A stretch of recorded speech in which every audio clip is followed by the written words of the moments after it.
Katie Taylor versus Amanda Serrano. Who do y'all think is gonna win this fight?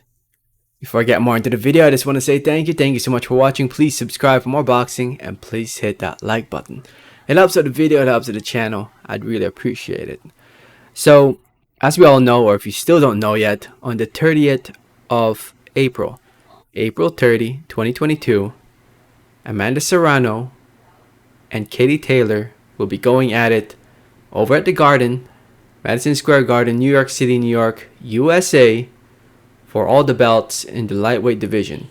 WBC, WBO, WBA, and IBF, and as well as the Ring Magazine belts will all be on the line in this fight, which Katie Taylor currently holds. So she'll be defending her undisputed status against Amanda Serrano, who is a 7-division world champion.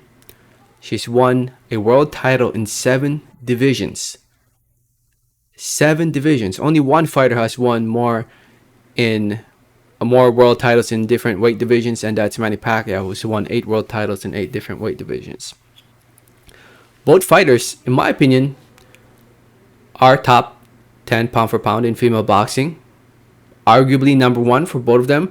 In my opinion, the top 3 without ranking is Serrano, Taylor, and Clarissa Shields. Those are my top 3 female boxers at the moment today. And Taylor and Serrano are 2 of the top 3 fighting on the 30th. And that's why I'll be there live in person. Yes, I'll be there live in person at the Garden watching this fight. And I'm super excited. And I'm watching as a fan, not as a media or anything. Well, I wish I was a media. That would be freaking cool. But no way I'm that popular to be media. But I'll be there as a fan. And I'm super excited, man. I cannot wait.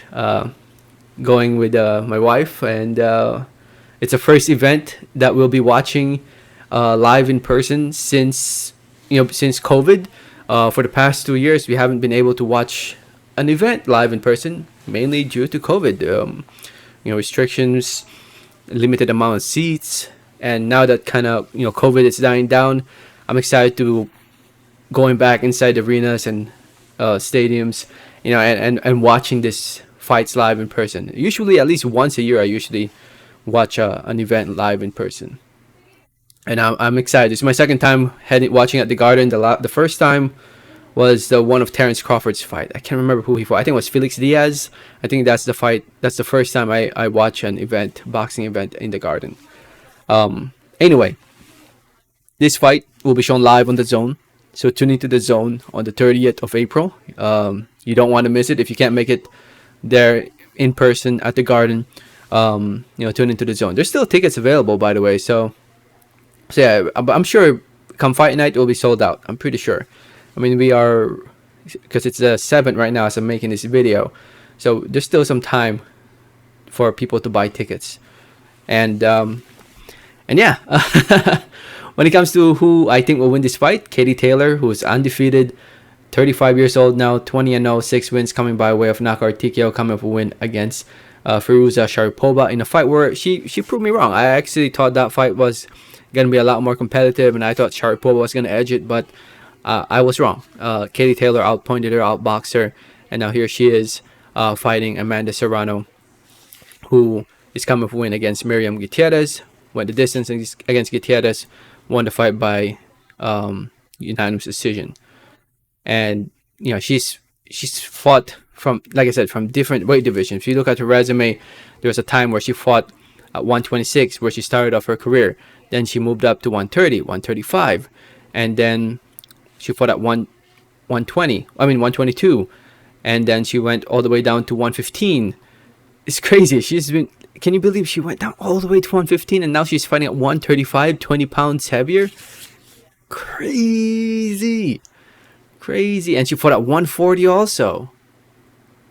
140, 130, 122, 126, 130. She's been up and down the divisions, and this is definitely going to be the toughest fight of her career. By the way, if you're wondering what her one and only loss was against Frida Wahlberg back in 2012. She traveled to, I think that's what country is that? Sweden? No, is that Sweden flag? Let me double check real quick. That is Sweden. I know my flags. Uh, she traveled to Sweden. She ended up losing the fight by decision. This is Frida Wahlberg. To those who don't know, um, she she actually fought once after beating Serrano, and then she retired after she got knocked out. Wow. Oh, look at that. I didn't know this, but looks like apparently, according to the notes here, Wahlberg walked unassisted to her own corner where she collapsed and had to be taken to the hospital due to a brain hemorrhage. Wow. Wow. I wonder how Wahlberg's doing. Obviously, I can understand now why she retired after this loss. Um, well, wow. I didn't know that. I just realized that now. So anyway, when it comes down to this fight between Serrano and Katie Taylor, it's going to be a close competitive fight, no doubt about it. It's going to be a close competitive fight. Um, I don't know, maybe I'm a little biased in this fight. I'm going to be honest, because Serrano, I know she's from Puerto Rico, but she's an American. If you guys don't know, I'm American too, and yeah, I think I might be biased in this one. I'm leaning towards Serrano. I don't know. I mean, I'm a fan of both fighters, but I'm liking Serrano in this fight. I think Katie Taylor has finally met her match. I see Katie Taylor, winning a lot of the early rounds, but Serrano can punch. Serrano, if you look at her knockout ratio, 30 out of her 42 wins are by way of knockout or TKO. Her last couple fights have went the distance, but she can punch, and she's a very good body puncher. And I think if she starts early in the body, um, it will slow down Katie Taylor towards the later rounds, and Serrano will win most of the later rounds, and win this fight in a close decision, or even possibly stop Taylor because of her punching power. But it will be competitive throughout. I see Taylor winning more of the first half. I was hoping that this fight would be scheduled for 12 rounds. 12 rounds, 3 minutes. I think Amanda Serrano wanted it. She actually challenged Katie Taylor to make this fight 12 rounds and 3 minutes during one of the press conferences. But Katie Taylor was like, oh, why do we need to do that? The fight's already historical enough. There's no need to do that.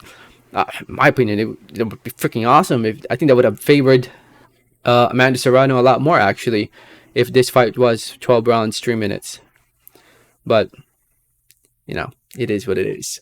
Anyway, I'm excited for this fight. Will it end by TKO or knockout, or most likely go to distance? I think chances are will most likely go to distance, with Serrano winning, I say 6 rounds to 4. 6 rounds to 4, Serrano.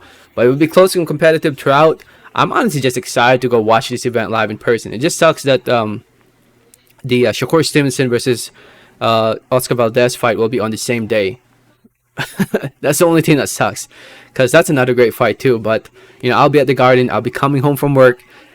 I'll be working Friday night, going home in the morning, Saturday morning, maybe get a couple hours of sleep, then travel north, going to New York, like a 4-hour drive, maybe let's say 5 hours, because I still have to go to my in-laws, because we're staying with my in-laws overnight in Jersey, and then we have to travel from my in-laws to the Garden, which is another hour. So basically, by the time I get to the Garden, it will be like 5 p.m., which I think that's when the event starts. So, and I leave again in the next morning because I got work Sunday night. So I'm excited, man. I'm just excited, man. I just can't wait, and I look forward to a great event, and can't wait. I just can't wait. Let me know your thoughts. Thanks for listening. Thanks for watching. And like always, have a great day. All right. Thanks.